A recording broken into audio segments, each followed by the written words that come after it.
بسم اللہ الرحمن الرحیم الحمد للہ وحدہ والصلاة والسلام علی من لا نبی بعدہ اما بعد فاعوذ باللہ من الشیطان الرجیم بسم اللہ الرحمن الرحیم ان الذین آمنوا وعملوا الصالحات كانت لهم جنات الفردوس نزلا صدق اللہ مولانا العظیم وعن عائشة رضی اللہ تعالی عنہا قالت ما رأيت رسول الله صلی اللہ علیہ وسلم استکمل شهر قط الا في رمضان وما رأيته في شهر اکثر منه صياما في شعبان رواه البخاری ومسلم او كما قال علیہ الصلاة والسلام۔ محترم بزرگوں اور دوستو، شعبان المعظم کا مہینہ اسلامی سال کا 8واں مہینہ ہے۔ اس مہینے کی فضیلت اور عظمت کے لیے یہ بات کافی تھی کہ یہ مہینہ اس بابرکت مہینے سے لگا ہوا گئے۔ اس مہینے کے بعد وہ مہینہ آنے والا گئے، اس مہینے کا آغاز ہوتا گئے جو تمام مہینوں کا سردار گئے، جس مہینے کے اندر اللہ تبارک و تعالی نے اپنے مقدس کلام کے نزول کا انتخاب کیا، یعنی اس مہینے کے اندر اللہ تبارک و تعالی نے اپنے محبوب کلام یعنی قرآن مجید کو نازل کیا۔ تو مانگے شعبان کی فضیلت کے لیے اتنی بات ہی کافی تھی کہ اس مہینے کے بعد رمضان کا مہینہ ہے، جس مہینے کو اسلامی شریعت کے اعتبار سے سب سے اہم اور مقدس اور فضیلت والا عظمت والا قرار دیا جاتا ہے۔ بے شمار اس مہینے کے فضائل ہیں، لیکن اس مہینے کی فضیلت روایات سے بھی ثابت ہے۔ اللہ تبارک و تعالی کے محبوب پیغمبر جناب محمد الرسول اللہ صلی اللہ علیہ وسلم اس مہینے کا خصوصی اہتمام فرماتے تھے، اور اس مہینے کے اندر جناب محمد الرسول اللہ صلی اللہ علیہ وسلم رمضان المبارک کے بعد سب سے زیادہ روزہ رکھتے تھے۔ بخاری اور مسلم شریف کی صحیح روایت ہے، صحیح روایتوں سے ثابت ہوتا ہے کہ آپ صلی اللہ علیہ وسلم ایک روایت کے اندر یہ ہے کہ آپ صلی اللہ علیہ وسلم پورے شعبان کا روزہ رکھتے تھے، اور ایک دوسری روایت کے اندر ہے کہ آپ صلی اللہ علیہ وسلم شعبان کے اکثر دنوں کا روزہ رکھتے تھے۔ اب یہ روزہ رکھنے کی وجہ کیا ہے؟ اس سلسلے میں محدثین نے 3 وجہیں بیان کی ہے۔ علامہ رجب حنبلی رحمہ اللہ نے خطبہ شعبان کے اندر لکھا گیا کہ جناب محمد الرسول اللہ صلی اللہ علیہ وسلم کثرت سے شعبان مہینے کے اندر روزہ کیوں رکھتے تھے، اس کی وجہ کیا ہے؟ تو اس کی وجہ بیان کرتے ہوئے علامہ رجب حنبلی رحمہ اللہ جو بڑے عالم دین ہیں، انہوں نے لکھا گیا اس کی وجہ یہ ہے کہ مانگے شعبان کا روزہ یہ مانگے رمضان کے روزے کے لیے یہ تمرین کے طور پر ہے، بطور ریہرسل کے ہے۔ جس طرح کوئی اہم چیز ہو اس چیز سے پہلے اس کی مشق کی جاتی ہے۔ مثلا فوج ہے، فوج میں جو جوان ہوتے ہیں ان لوگوں کو جنگ میں داخل کرنے سے پہلے، جنگ میں جانے سے پہلے ان کو ٹریننگ دی جاتی ہے، ان کو پہاڑوں پر لے جایا جاتا ہے اور ان کو بھوکا اور پیاسا رکھا جاتا ہے۔ یہ کیوں کیا جاتا ہے؟ ایسا اس لیے کیا جاتا ہے تاکہ جنگ کے حالات کے اندر جب جنگ چھڑے اور اس طرح کے حالات اگر آ جائیں تو ان پر دشواری نہ ہو۔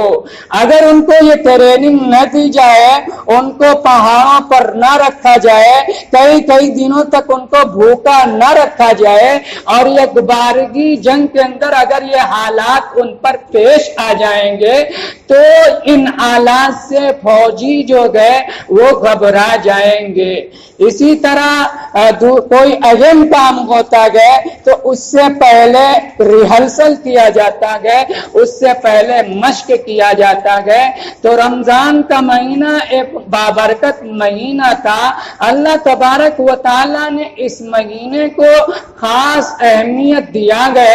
رمضان کے روزے کے ایک خاص حیثیت ہے گئے۔ رمضان کے روزے پر کتنا ثواب گئے یہ کسی انسان کو معلوم ہی نہیں۔ اللہ تعالیٰ نے رمضان کے روزے کی فرضیت کو اپنے اب خود تک سیمت رکھا، اس کا ثواب کتنا گئے کسی انسان کو نہیں بتلایا۔ اس لیے جناب محمد رسول اللہ صلی اللہ علیہ وسلم رمضان شعبان ہی سے روزہ رکھتے تھے تاکہ آپ کو رمضان کے روزے رکھنے میں کوئی مشقت پیش نہ آئے، کوئی پریشانی پیش نہ آئے۔ یہ لکھا ہے کس نے؟ یہ وجہ پہلی وجہ لکھا گیا علامہ رجب حنبلی رحمہ اللہ نے، بہت سے علماء نے ان کی بات کو نقل کیا گیا اور عقل کے اعتبار سے یہ بات درست بھی گئے۔ اور دوسری دو وجہ ہیں کہ رمضان کے اندر جناب محمد رسول اللہ صلی اللہ علیہ وسلم کثرت سے روزہ کیوں رکھتے تھے، اور دو وجہیں جو ہیں ان وجہوں یہ وجہیں احادیث مبارکہ سے ثابت ہوتی ہیں۔ جناب محمد رسول اللہ صلی اللہ علیہ وسلم سے جب پوچھا گیا کہ اے اللہ کے پیغمبر، آپ یہ نسائی شریف کی روایت ہے، اس روایت کے اندر یہ صحیح درجے کی روایت ہے، اس روایت کے اندر آپ سے پوچھا گیا اے اللہ کے پیغمبر، آپ شعبان کے مہینے میں ہم آپ کو دیکھتے ہیں کہ رمضان کے علاوہ آپ سب سے زیادہ روزہ جو ہے آپ شعبان کے مہینے کے اندر رکھتے ہیں، اس کی وجہ کیا ہے؟ تو جناب محمد رسول اللہ صلی اللہ علیہ وسلم نے ارشاد فرمایا ترفع الاعمال الی رب العالمین، کہ شعبان کے مہینے کے اندر بندوں کے اعمال اللہ تبارک و تعالیٰ کے بارگاہ کے اندر پیش کیے جاتے ہیں۔ آگے آقا نے فرمایا میں اس بات کو پسند کرتا ہوں کہ میرے اعمال اللہ تبارک و تعالیٰ کے دربار کے اندر پیش کیے جائیں، اور جبکہ میں روزے کی حالت میں ہوں، یعنی روزے کی حالت میں میرے اعمال کی پیشی میرے پروردگار کے دربار کے اندر ہو، میں اس بات کو پسند کرتا ہوں۔ بندوں کے اعمال کی پیشی تین طرح کی ہوتی ہے۔ ایک تو یومیہ پیشی، یومیہ پیشی یعنی روزانہ کی پیشی، روزانہ بندوں کے اعمال فجر کی نماز کے وقت اور عصر کی نماز کے وقت پیش ہوتے ہیں۔ جن فرشتوں کی ڈیوٹی ہوتی ہے، رات کو جو فرشتے ڈیوٹی پہ رہتے ہیں وہ فجر کی نماز کے بعد وہ اللہ کے تبارک و تعالیٰ کے دربار کے اندر جاتے ہیں، اور جو دن والے فرشتے رہتے ہیں وہ دنیا کے اندر آ جاتے ہیں۔ اسی طرح عصر کی نماز کے وقت جو فرشتے دن کے اندر ڈیوٹی پہ رہتے ہیں وہ آسمان کی طرف اللہ تبارک و تعالیٰ کی طرف چلے جاتے ہیں، اور رات میں جن کی ڈیوٹی ہوتی ہے جن فرشتوں کی، وہ فرشتے عصر کی نماز کے بعد دنیا کے اندر تشریف لاتے ہیں۔ تو یہ تو یومیہ پیشی روزانہ اللہ کے دربار کے اندر بندوں کی پیشی ہوتی ہے۔ اور دوسری پیشی جو ہوتی ہے وہ ہفتے واری پیشی، یعنی ہر ہفتے بندوں کے اعمال اللہ رب العزت والجلال کے دربار کے اندر پیش کیے جاتے ہیں وہ دوشنبہ اور جمعرات کے دن پیش کیے جاتے ہیں، اور سالانہ پیشی جو ہوتی ہے، سالانہ پیشی بندوں کی سالانہ پیشی وہ ماہ شعبان کے اندر ہوتی ہے۔ شعبان کے مہینے کے اندر بندوں کے جو سال بھر کے اعمال ہوتے ہیں ان اعمال کو اللہ تبارک و تعالیٰ کے دربار کے اندر پیش کیا جاتا ہے۔ اس لیے اللہ کے محبوب پیغمبر نے فرمایا کہ میں شعبان کے مہینے کے اندر کثرت سے روزہ اس لیے رکھتا ہوں تاکہ جب میرے اعمال کی پیشی میرے رب کے بارگاہ کے اندر کی جائے تو میں روزے کی حالت کے اندر ہوں۔ اور دوسری وجہ جو حدیث کے اندر لکھی گئے وہ یہ گئے کہ اللہ کے پیغمبر رمضان کے اندر کثرت سے، شعبان کے اندر کثرت سے روزہ رکھتے تھے۔ اس کی وجہ یہ گئے کہ آپ رمضان کے مہینے کی تعظیم کے لیے، رمضان کا مہینہ بابرکت مہینہ ہے، اس مہینے کی تعظیم کے لیے آپ شعبان ہی سے روزہ رکھنا شروع کر دیتے تھے۔ اب ایک اعتراض ہوتا ہے کہ اللہ کے پیغمبر نے ایک حدیث کے اندر تو یہ فرمایا گیا کہ افضل الصیام بعد شہر رمضان شہر اللہ المحرم، کہ رمضان کے مہینے کے بعد سب سے افضل روزہ وہ اللہ کے مہینے محرم کا روزہ ہے۔ محرم کا روزہ اس حدیث کے اندر آقا نے یہ فرمایا کہ رمضان کے بعد سب سے افضل جو روزہ ہے وہ ماہ محرم کا روزہ ہے۔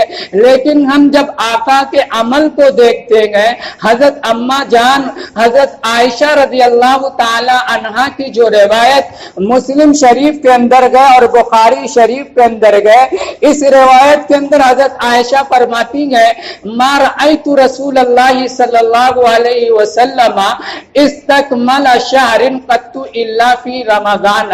اما جان حضرت عائشہ فرماتی ہیں میں نے آقا نامدار سرکار دو جہاں صلی اللہ علیہ وسلم کو پورے مہینے روزہ رکھتے نہیں دیکھا سوائے رمضان کے۔ آگے آقا اما جان فرماتی ہیں وما رأیتہ اکثر فی شہر اکثر صیاما فی شعبان، کہ میں نے جناب محمد رسول اللہ صلی اللہ علیہ وسلم کو رمضان کے بعد سب سے زیادہ روزہ رکھتے شعبان کے مہینے کے اندر دیکھا۔ ایک روایت کے اندر گئے یصوم کلہ، یعنی آقا نے پورے شعبان مہینے کا روزہ رکھا۔ ایک روایت کے اندر دوسری روایت کے اندر گئے الا قلیلا، یعنی پورے شعبان کا روزہ تو نہیں رکھا لیکن شعبان کے اکثر دنوں کا روزہ رکھا۔ اور جبکہ روایت کے اندر یہ پتہ چلتا ہے کہ رمضان کے بعد سب سے افضل مہینہ روزے کے اعتبار سے محرم کا گئے، لیکن تو پھر آقا نے محرم کے اندر روزہ کیوں نہیں رکھا اور شعبان کے اندر روزہ رکھا؟ اس کا جواب دیتے ہوئے علامہ نووی رحمہ اللہ نے فرمایا گئے اس کی وجہ یہ گئے کہ یہ احتمال گئے کہ محرم کی فضیلت جناب محمد رسول اللہ صلی اللہ علیہ وسلم کو رمضان کے بعد سب سے افضل مہینہ محرم کا ہے، اس کی معلومات آقا کو آخر عمر کے اندر ہوئی۔ جب آپ آخر کے عمر کے اندر جب آپ کمزور ہو گئے تھے، اس لائق نہیں تھے کہ آپ روزہ کثرت سے رکھ سکتے، اس وقت آپ کو محرم کی فضیلت معلوم ہوئی۔ یا دوسری وجہ بیان کرتے ہوئے لکھا گیا کہ آپ کے نزدیک تو محرم کا روزہ زیادہ افضل تھا، لیکن پھر محرم کے اندر آقا نے زیادہ روزہ کیوں نہیں رکھا؟ اس کی وجہ بیان کرتے ہوئے اب علامہ نووی رحمہ اللہ نے فرمایا کہ اس کی وجہ یہ ہے کہ آقا کو اس مہینے کے اندر شعبان کے مہینے کے اندر سفر کی غرض پیش آ جاتی تھی یا بیمار ہو جاتے تھے، اس وجہ سے شعبان کا روزہ نہیں رکھتے تھے۔ تو جمہور کا قول، اکثر علماء کا قول تو یہی ہے کہ رمضان کے بعد سب سے افضل محرم کا روزہ ہے، لیکن بعض علماء اس طرف بھی گئے ہیں، علامہ رجب حنبلی رحمہ اللہ نے یہ کہا ہے کہ رمضان کے بعد سب سے افضل شعبان کا روزہ ہے۔ تو شعبان کا روزہ رکھنا یہ مستحب ہے، اور شعبان کے اندر دو اہم چیزیں بھی پیش آئی ہیں۔ رمضان المبارک کا روزہ بھی 10 شعبان سن 2 ہجری کے اندر پیش آیا۔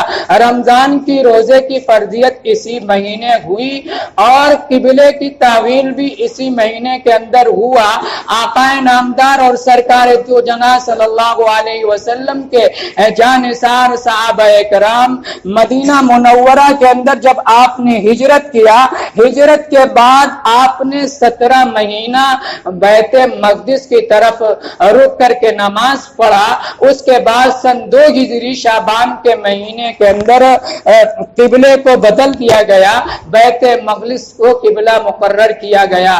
تو ان تمام روایتوں سے یہ ثابت ہوا کہ شعبان کا مہینہ انتہائی بابرکت مہینہ ہے، یہ مہینہ عبادتوں کا مہینہ ہے۔